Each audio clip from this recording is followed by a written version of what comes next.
مرحبا متابعيني، السلام عليكم.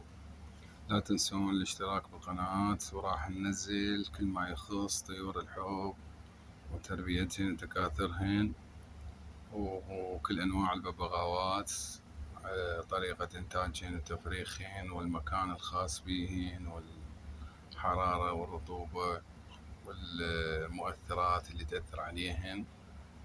بالنسبة لتكاثر طيور الحب، أول شي إذا تريد تكاثرهن لازم تاخذ طيور من مكان موثوق.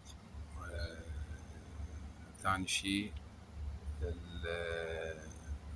تعزل الذكر لمدة 4 أيام 5 أيام أو أسبوع، بعدين تدخل الأنثى عليه.